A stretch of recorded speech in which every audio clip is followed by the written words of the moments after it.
Hello everyone and welcome back to LeeReader. My name is Lee and today I'm bringing you a book review. Now the book I'm going to be talking about today has been heavily anticipated by the YA community and I think it's one of the most talked about books on BookTube at the moment. And the book I'm going to be discussing today is History is All You Left Me by Adam Silvera. Now I was sent this book as a proof and I was so excited to receive it because I loved More Happy Than Not more than you can imagine and I was so excited to read Adam's next work. I have now finished the book and I'm a little disappointed. I don't know if it's because I overhyped it too much, maybe because I was so excited for it, but I did feel a little let down. So the book is about a boy named Griffin who is dealing with the loss of his ex-boyfriend Theo. Griffin is still very much in love with Theo when he dies and he can't comprehend the fact that his ex-boyfriend has gone. Now the book follows Griffin and his actions, what he has to do in order to get over Theo. And that includes forming a relationship with Theo's current boyfriend. So let's talk about the book. Now the actual story itself is quite slow paced and it did take me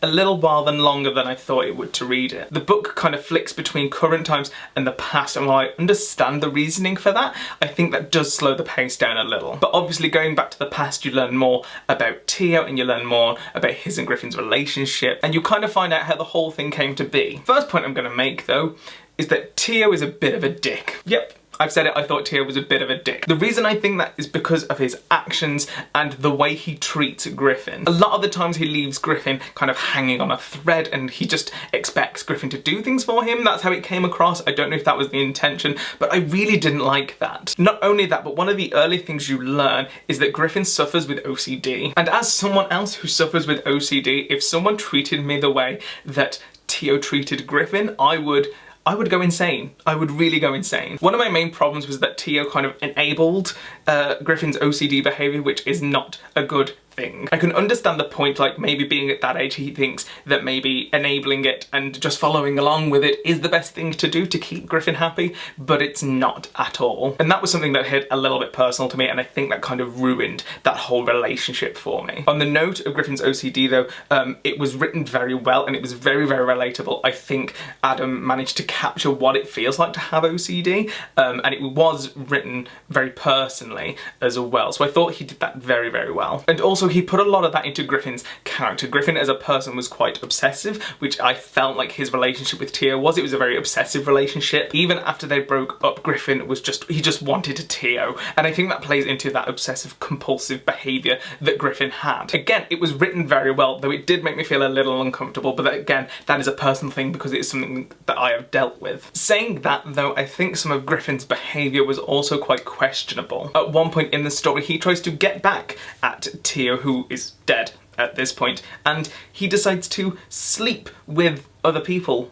and I didn't see any reason behind it. I think at the end of the book, Griffin was trying to kind of justify the things he did and stuff, and overall it just felt a bit icky. Also, Griffin's treatment of Wade I felt was completely unjustified. Wade is like the third best friend to Theo and Griffin, and he lets Griffin, again, treat him like crap, which Theo did to Griffin, and I think the whole thing was just kind of a mess. Which I understand it can be a bit of a mess when you're kind of 16 to 18 years old, but I don't know, that bit just felt a bit off. In terms of everything else though, I did quite enjoy the book. I think the story was good, I think it was well written.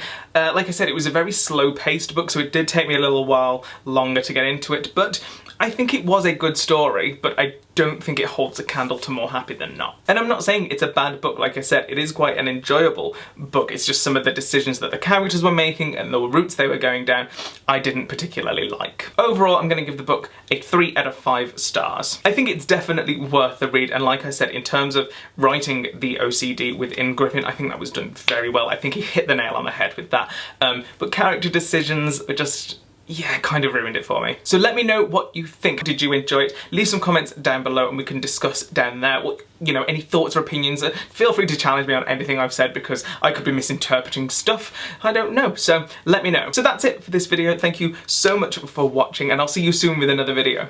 Goodbye.